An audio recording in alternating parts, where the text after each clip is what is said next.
ang hinungdan nganong magkagubot ang pamilya ang managtiayon kinigyong pagpanapaw or pagpangabit. Mao gid nay dako kayong factor nga moingon dayon ang bana o ang asawa irreparable na gyud ang among kaminyoon.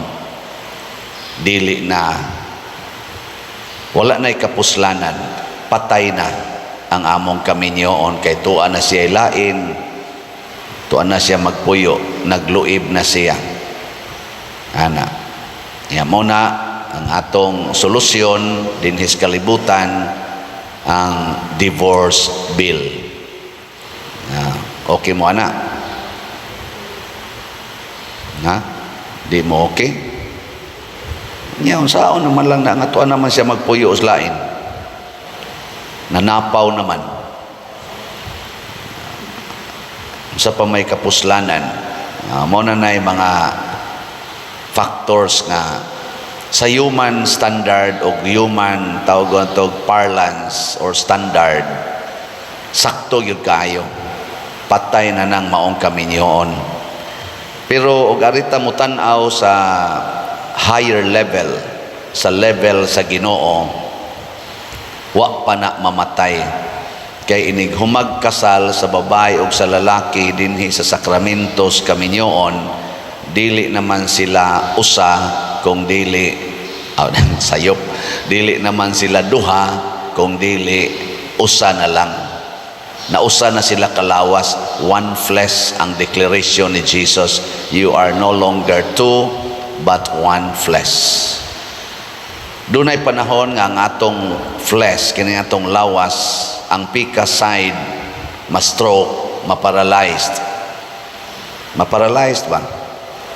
Unsa may mahitabo sa tao nga paralyzed ang pikas lawas, sama sa akong amahan, si Anhing Papa Sibero, mga 1989 na stroke siya, right side paralyzed.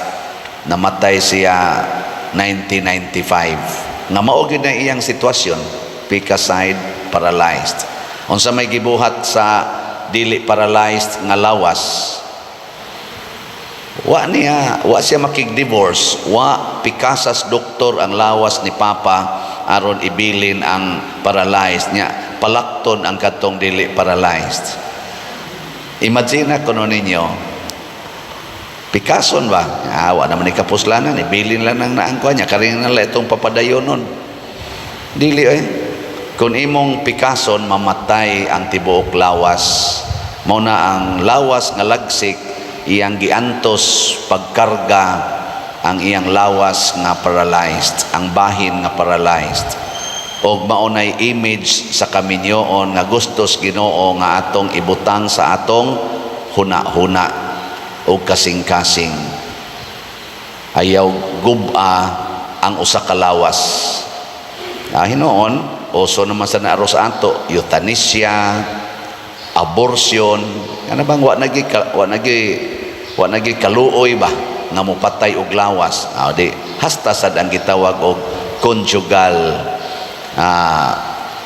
union or conjugal body. Dali ra natong patyon magina natong real body, kana na bang conjugal tipon ra patyon. Pero hain man na gasugod ang pagpangabit or ang pagpanapaw. Ingon si Jesus, magsugod ay na sa huna-huna. Muna dili ra ang mga minyo mo'y makapanapaw, hasta sad ang mga ulitaw ug dalaga, apil na saning nagwali, ipakapin natong madre.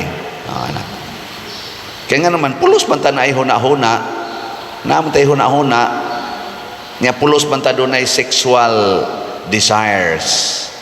Niya kung pananglitan gani magtan-aw kuno kas usa ka babae, ang laki mo tan-aw sa usa ka babae, nunot ang laway nga huna-huna, niya iya na nang i-entertain, nakapanapaw na. Mao na kanang porn nga naaron sa atong social media na as internet, rampant naman kay nastanan, doon na may access diha ang tanang tao nga kamaong mo surf anang internet, purti na yung daghanang nakapanapaw.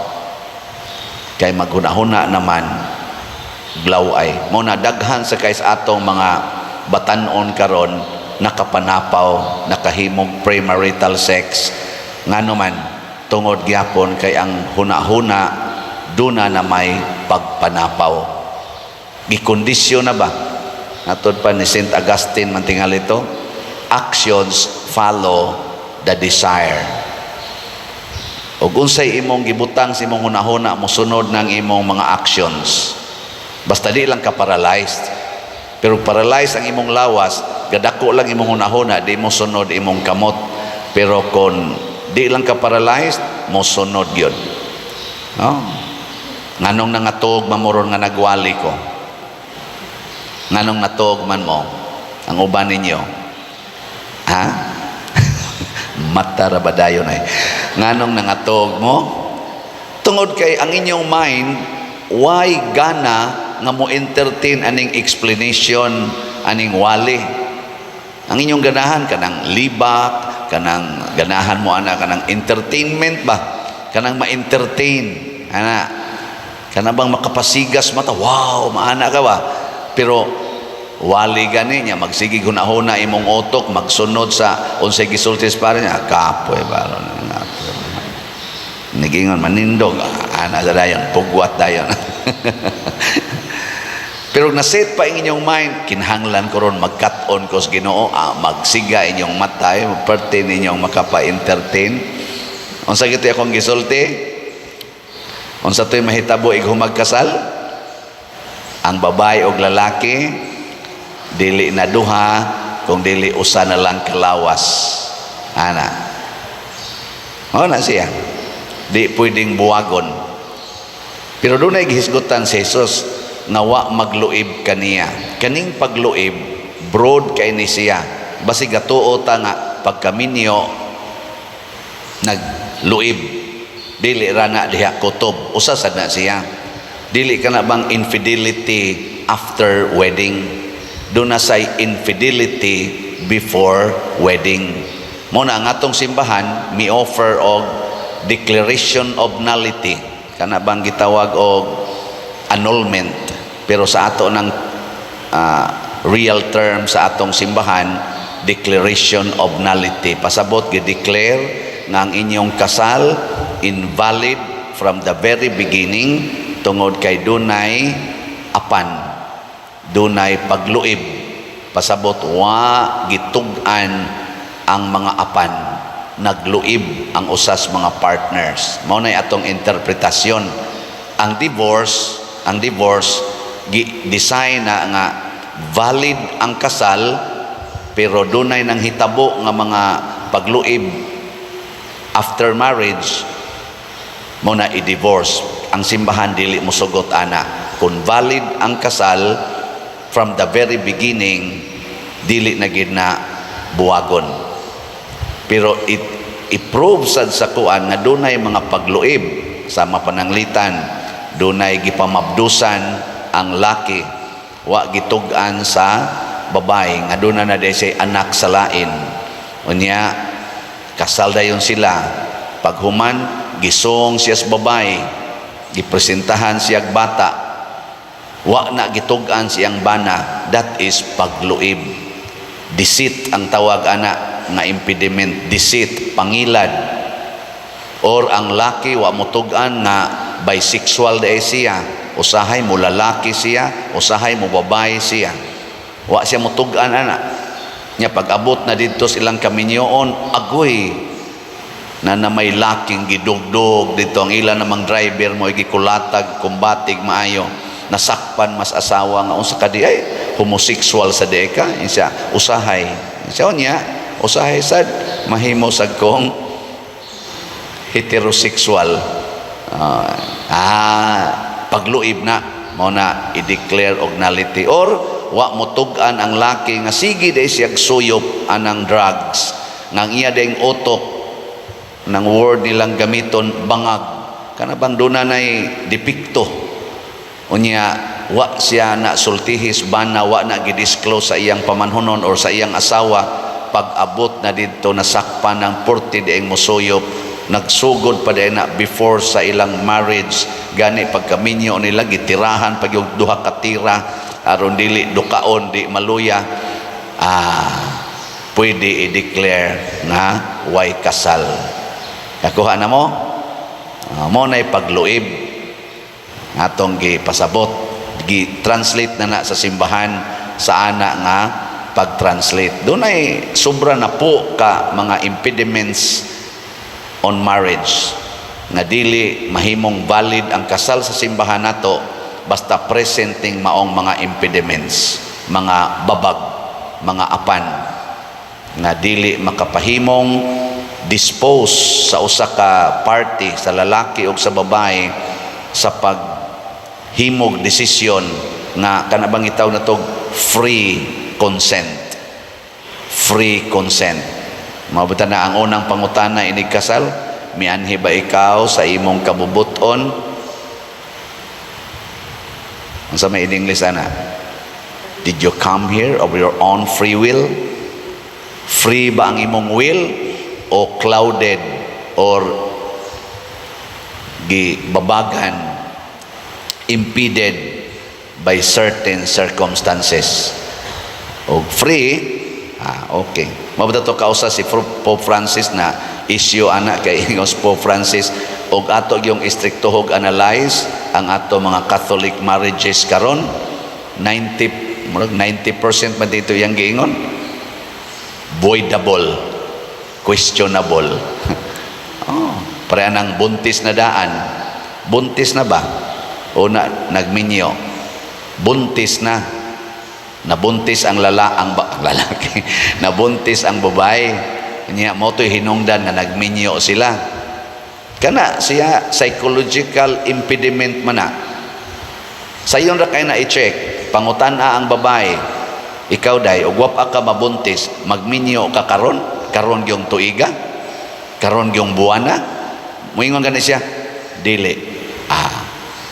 Binuang na nakuan siya, napugos siya tungod sa kauwaw, tungod sa kahadlok, fear, shame.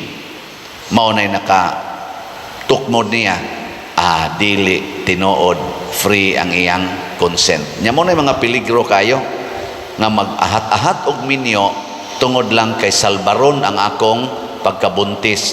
Inig-abot na ang atos kaminyoon, mag-away na sige, mag-away niya ang laki, mangita naglain kay giluod na snaong sa babae niya, moingon ay sus, wap alang ka mabuntis panwaya ka. Asa ko mga sawa nimo, sipyat ko nimo, ahat sa kog minyo nimo. Ingon-ingon sa ka nga safe ka atong gabhiunan, di man di ay buntis man kang animala ka. Mao na rin lang mga rason. Mga more than 50% or 60% sa ato mga kaso diha sa atong matrimonial tribunal nga ni-apply og declaration of nullity, kana mo ilang rason napugos kog minyo kay dunay nahitabo namo, nag-inom mi ato, kuyog sa among barkada, nya nangahubog mi, pagmata nako gadog na mi. Ana. Nya di mauwaw man ko, nya pagkasunod buwan wa naman ko tunghae. Ana. Siya gito nakaingon. Pero wa gud mi magkauyab, barkada rami. Mga inana ba? Mo na nagminyo mi. Nagpat-session mi dito. Nya pagkauman nagdisco mi, nya wa man ko'y laing kasakyan, iya kong ipaangka sa iyang motor kay manguli ihatod ko, nya napagnan mas makin ang kaning motor, napaong man ang makina, di na mo andar dito sa taliwa gis kasagingan. Dito na lang dito na lang may nagpabuntag sa kasagingan.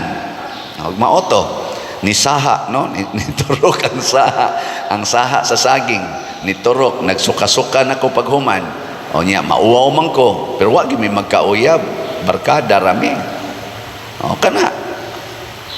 Ako lang ning hisgutan kay basig laino na tong sa nagluib ang akong bana. May kining divorce.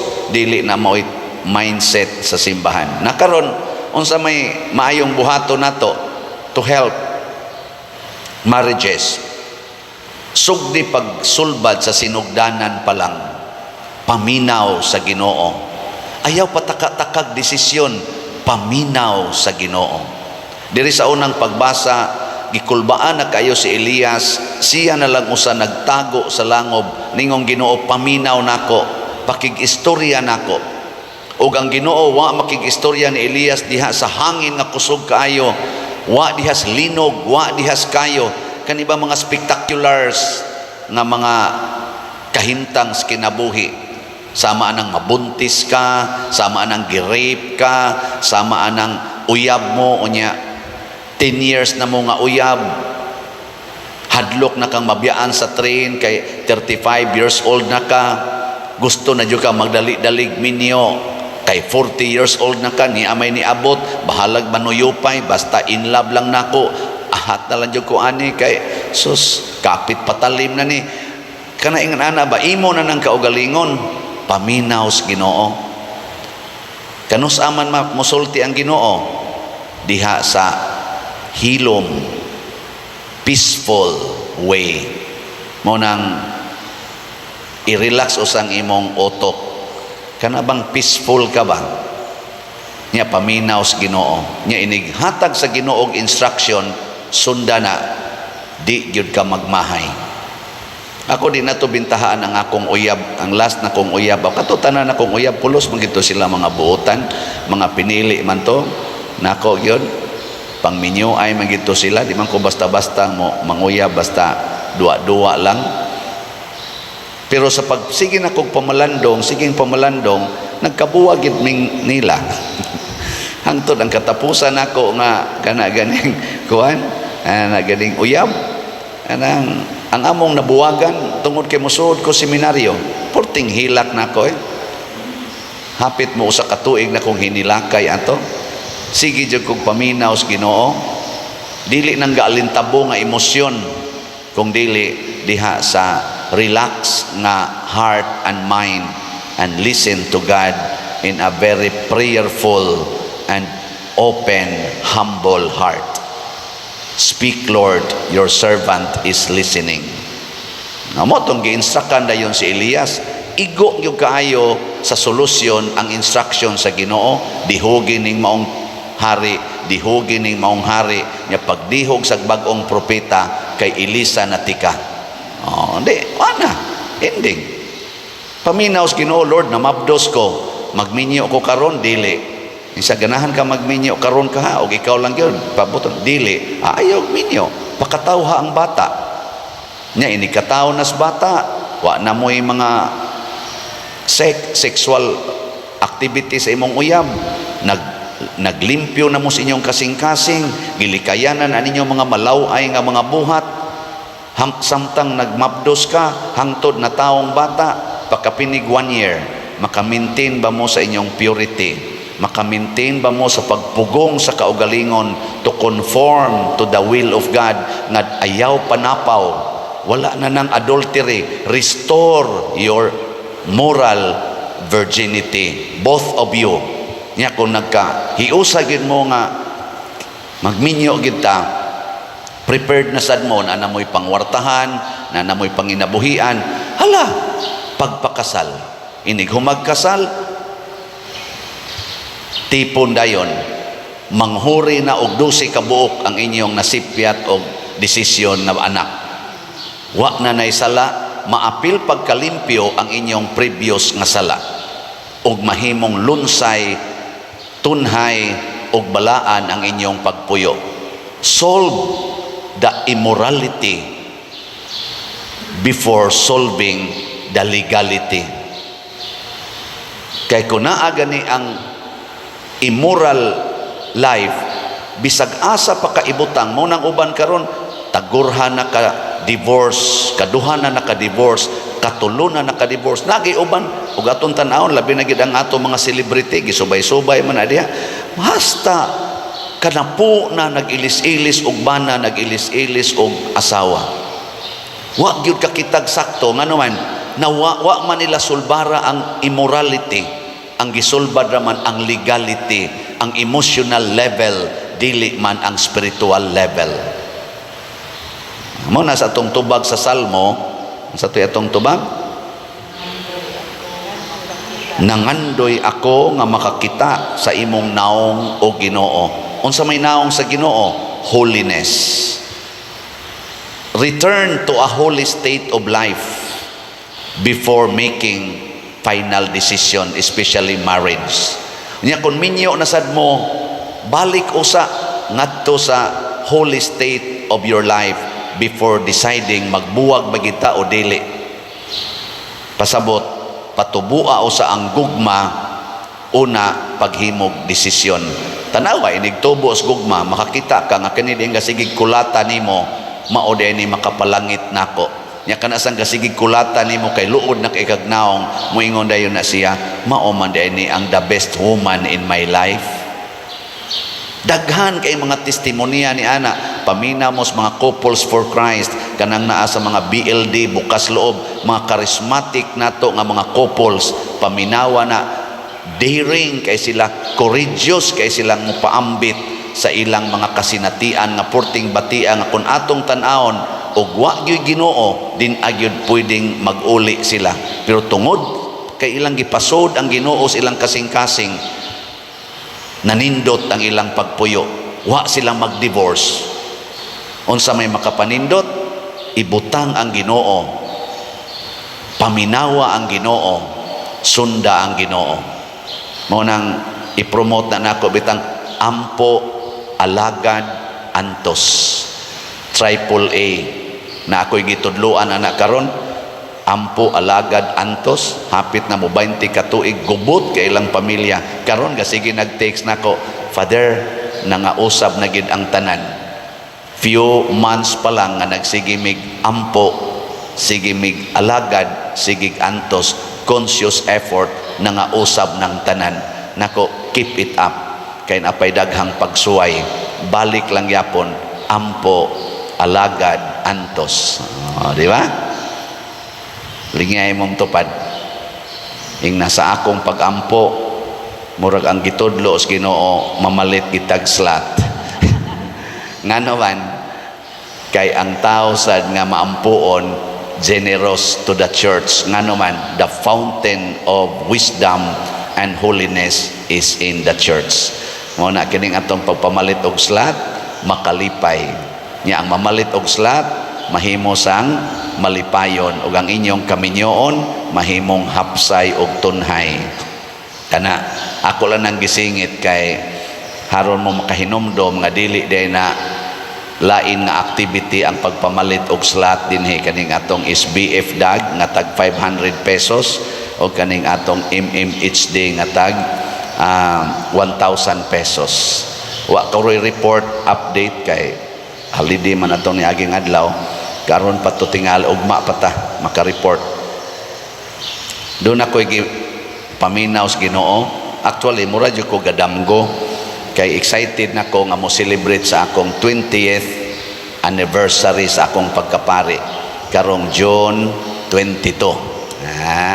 Wa jud ko magtuo moabot kog 20 ka tuig sa pagkapari because we were ordained June 22, 2004. Nya karong sang June 22, 2024, 20 na mi katuig pagkapari. Lipay mi kay intact paming 11 ka buok. Ako, si Father Mar Balili, Father kanana duha diha sa San Fernando ri, Father Edgar Sondo, Father Morfer Sarsunas, tuwa sa Danao si Father Junjun Almasol, na dias Basak, Father Lito Peralta, tuwa sa Talisay, Father Roger Piloton, yes, Father Mar Balili na sa seminaryo mayor, si Rector na Lahog, Father Jojo Aquino, tuwa sa Santa Lucia Asturias, Father Chris Amores, nya tuwa sa Santa Fe si Father Dave Villasiran,